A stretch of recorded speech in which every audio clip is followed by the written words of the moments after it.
Ganjar kritik BUMN karya era Jokowi, Erick Thohir buka suara.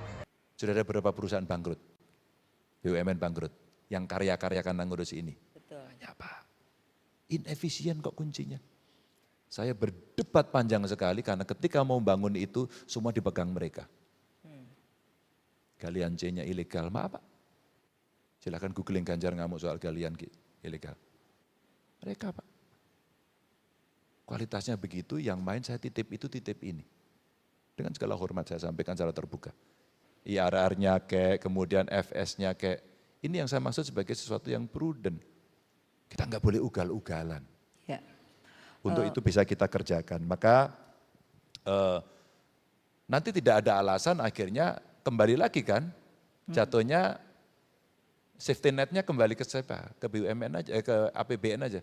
Disuntik terus gitu kan. Ada nggak sih penaltinya kepada mereka kalau kamu nggak perform, kamu nggak gajian? Dilansir dari CNBC Jakarta, Indonesia, Menteri Badan Usaha Milik Negara BUMN Erick Thohir merespon calon presiden pada pemilihan presiden Pilpres 2024 Ganjar yang mengomentari nasib perusahaan BUMN karya di era Presiden Jokowi. Erick menjelaskan saat ini perusahaan pelat merah di sektor karya banyak mendapatkan penugasan. Selain itu, dirinya juga baru menjabat sebagai Menteri BUMN selama 4 tahun dan berkomitmen akan terus melakukan perbaikan dan penyihatan kembali BUMN dalam kondisi sakit. Ya, memang begini. Kalau saya lihat BUMN ini memang sedang banyak dapat penugasan, sedang membangun yang namanya penugasan, dan saya sebagai menteri yang baru menjabat 4 tahun, ya saya coba terus perbaiki kondisi BUMN yang ada, ujarnya di Jakarta Kamis 9 November. Menurutnya, pernyataan yang dilintarkan oleh Ganjar Pranowo bukanlah sesuatu yang negatif. Ganjar hanya ingin BUMN di sektor karya dapat menjadi lebih baik ke depannya. Saya yakin Pak Ganjar statementnya bukan negatif. Saya sama Pak Ganjar dekat kok, tetapi yang beliau menyampaikan bahwa BUMN karya ke depan harus lebih baik lagi. Sepakat, ungkapnya. Erick menuturkan pihaknya akan terus melakukan perbaikan seperti penugasan pemerintah dalam membangun jalan tol agar lebih feasible dan transparan. Kalau yang lebih feasible tentu kita lakukan aksi korporasi. Kalau kurang feasible, ya pemerintah hadir, imbuhnya. Erick menegaskan penugasan dalam pembangunan infrastruktur perlu waktu yang tidak sebentar, bahkan memakan waktu sekitar 6 hingga 8 tahun. Erick menambahkan pihaknya terbuka terhadap saran dan kritikan dari berbagai pihak, termasuk para calon presiden yang akan maju dalam Pilpres 2024 mendatang. Jadi ini hal-hal yang saya rasa kritik dan saran saya terbuka. Sekarang lagi eranya pemilu. Pasti nanti ada Pak Anies bicara sesuatu, Pak Ganjar bicara sesuatu, Pak Prabowo bicara sesuatu. Saya sebagai menteri profesional ya harus menerima daripada masukan, kritik ataupun saran.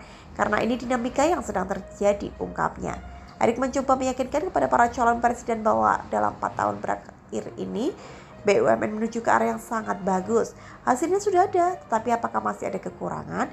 Ya pasti ada. Yang namanya kesempurnaan hanya milik Allah Subhanahu wa Ta'ala. Jadi saya terbuka, pungkasnya.